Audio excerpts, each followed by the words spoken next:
Hey, hello, Namaskar, Adab, Sat Sri Akal. I'm Dr. Nikhil Monga and I'm gonna tell you how to calculate the Z score, how you can compute the Z score in the Excel. So for that you can see it's very easy. Now let's see.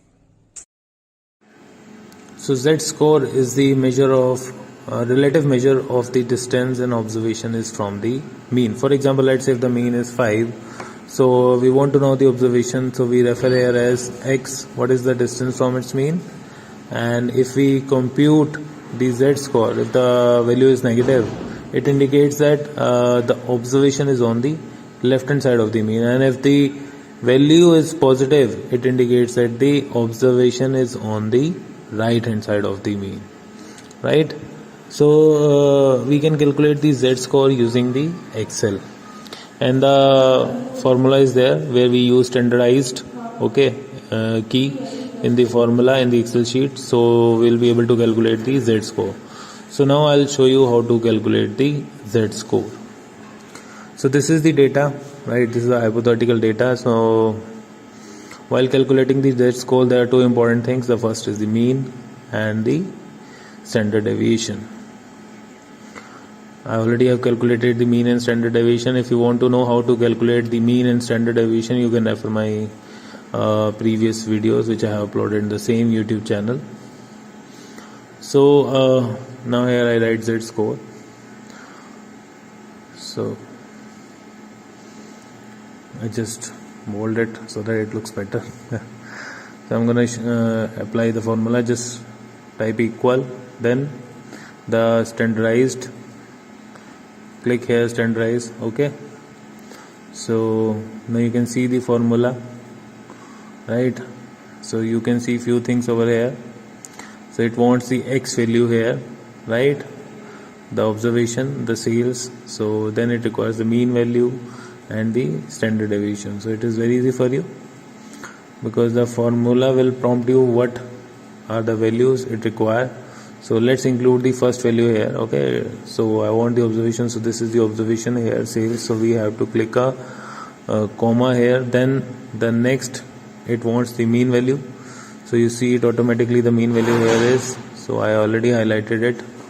So I click here to the mean value, and now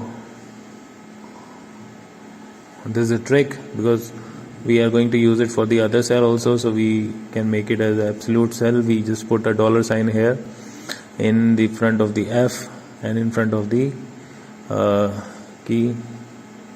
Now we requires the standard deviation, right? So I already highlighted the standard deviation.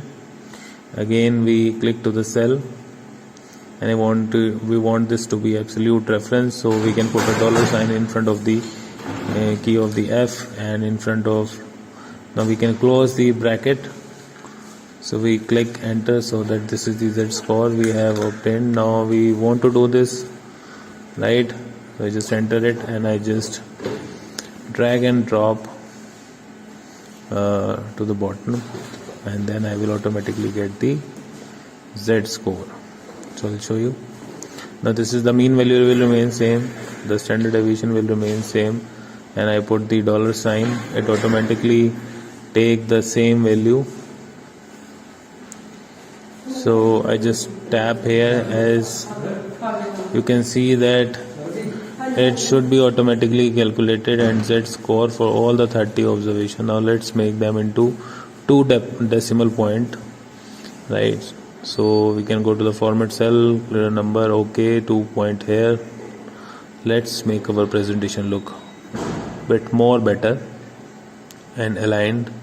So I aligned it in the center. Now some of the values are negative, some of the values are positive. So the negative value means because of the observation here is 100, so the observation, you see the mean value is 175, so 100 is on the left side, so that's why the value is negative. So if you want to take this value, let's say 176, so in this way it is positive because it is on the right hand side of the mean.